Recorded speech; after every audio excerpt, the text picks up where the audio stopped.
Güney Azərbaycanın qəhrəman milləti.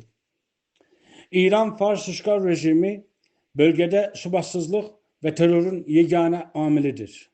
Bu rejim komşu devletlerin daxili işlerinde müdahale ederek gerginlik yaratmış ve yaratmaktadır. O cümleden Azerbaycan, Türkiye, Irak, Suriye, Lübnan, Filistin, Yemen, Bahreyn, Suudi Arabistan, Pakistan, Afganistan ve başka ülkelerde terör ve hərbi müdaxilə törədən İran işgal rejiminin atom bombası düzeltme çabası qonşu ölkələrlə yanaşı dünya ölkələrini də kifayət qədər niran etmiştir. Şüphesiz ki İran'ın atom silahını olması herkesten çok bizi tehdit edir, Azerbaycanlıları tehdit edir ve bizi yok etmek için kullanılacak ve o yüzden de bir an evvel bunun qarşısı alınıb və durdurulmalıdır. Hər dəqiqə başı İsraili yeryüzündən siləcəyini elan edən İran işgal rejiminin atom bombası düzəltmə fəaliyyəti tabii ki İsraili də qorxutmuş və onun qarşısını almaq üçün beynəlxalq güclərə sığınsa da ancaq bir nəticə alınmamışdı. Son olaraq Beynəlxalq Atom Ajansının son qərarlarına İran'ın laqeyd kalması ve hatta nüvə faaliyetlerini daha genişleteceğini tehdit etmesi bir numunedir. Bu yüzden de İsrail özünü savunmaya alarak İran'ın hərbi mərkəzlərini, atom paygahlarını vurmağa qalxmış ve dün gece birçok İran işgal rejiminin hərbi bazalarını, hərbi padqanlarını, nizami mərkəzlərini ve həstəyi mərkəzlərini vurmuş və bir çox İran sərləşirlərini, ordu, arteş fərmandehlərini və sipah fərmandehlərini öldürmüşdür.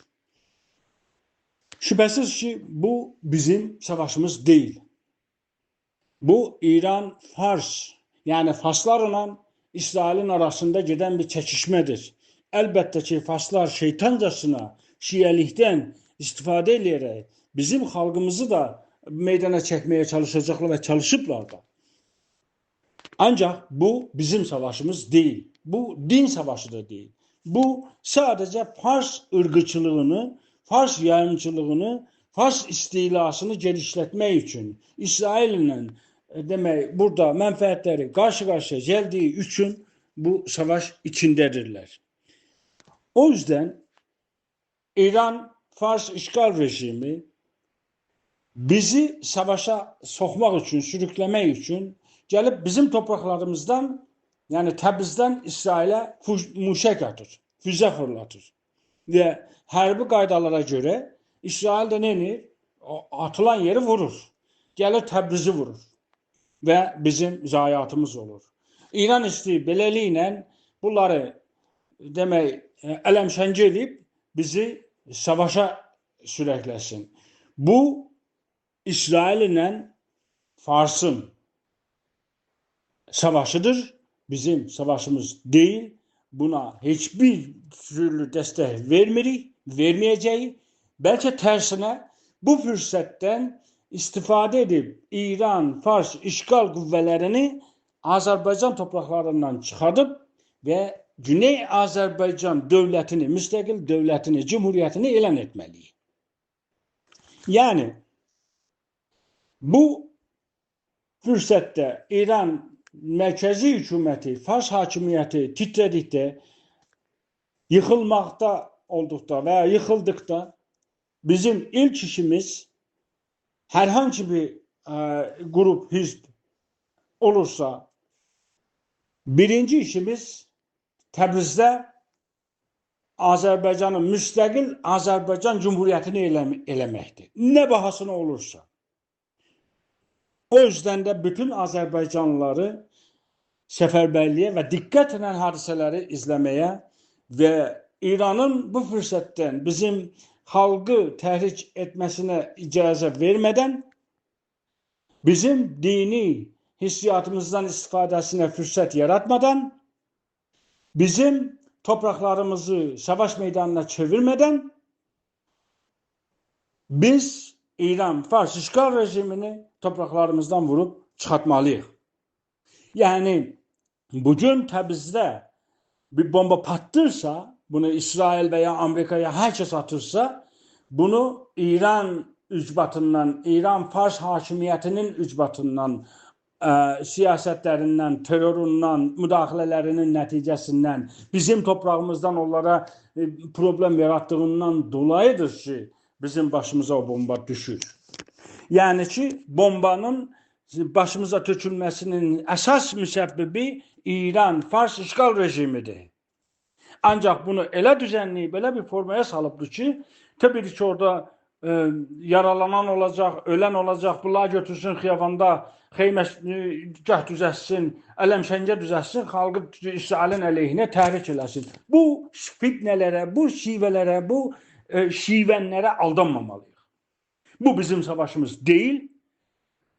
Bizim eğer orada Azərbaycan dövləti olmuş olsaydı, yani topraklarımızı Fars işgal eləməsəydi topraklarımızı veya bizim topraklarımızda Azərbaycan dövləti olmuş olsaydı, bizim bugün İsrail'le ne problemimiz var idi, ne de İsrail bizim başımıza bomba atardı. Demek, eğer bomba düşürse buna göredir ki bizim topraklarımız İran işgalinin altındadır ve İran başka topraklarımızdan suistifade elədiyi kimi burada da gəlibdir o fürsətdən istifade eləyərək, suistifade eləyərək gəlib bizim toprağımızdan İsrail'e saldırır ki İsrail nəsin? Bizi vursun, Farsları öldürməsin, tüyləri öldürsünlər. Tüylər qırılsın. Yani ki burada her bir zayiatı olur, buna bize Fars işgal rejimi bu zayiatın səbəbidir. O yüzden de bütün enerjimizi, bütün gücümüzü birleştirip seferber edip hazır olmalıyız, o fırsatı kullanmalıyız. Merkezi hükümet zayıfladığında herhangi bir opozisyona güvenmeden, herhangi bir alternatifi kabul etmeden İran merkezli alternatif hiçbir vaziyette kabul etmeyecek. Biz İran devleti kabul edemeyiz. İran işgalına son koyacak. Onun için o fırsatta merkezi hükümet zayıfladığı fırsatta Azərbaycanda dövlətimizi elan etməliyik. Güney Azərbaycan müstəqil dövlətini elan etməliyik. Radionu ələ keçirməliyik. Hərbi bazaları ələ keçirməliyik. Fərmandarı, Ustandarı, Baxşdarı, Şəhridarı nə binalar varsa ələ keçirib Azərbaycan bayrağını qaldıraraq Azərbaycan Cumhuriyyətini elan edib və bütün dövlətlərlə sülhü elan edəcək. Heç bir dövlətlə savaşımız yoxdur. Heç kimsəylə problemimiz yoxdur. Biz heç kimsəyə bomba atmırıq. Kimsə də bizə bomba atmasın. O yüzden de bütün soydaşlarımızı dikkatli olmağa, İran fitnelerini xunsa eləməyə, birlikte dikkatlə hərəkət etməyə, olan hadiseleri dikkatlə nəzarətdə saxlayıb və fürsətdə Azərbaycan dövlətini elan eləməyə mütəşəkkil formada hazır olmalıyıq. Və bu yüzden de herkesin cayıb sıralarına qoşulmasına dəvət edirik. Biz Güney Azərbaycan İstiqlal Partiyası olarak İran adlı hiçbir devleti kabul etmir. Fakat ve fakat Güney Azərbaycan devletinin kurulmasının tərəfdarıyıq ve bunun için mübarizə edirik ve bu yolda da her şey meşrudur. O yüzden de bu fırsatı güzelcesine Azərbaycanın istiqlalına işlədib və dəyərləndirməliyik.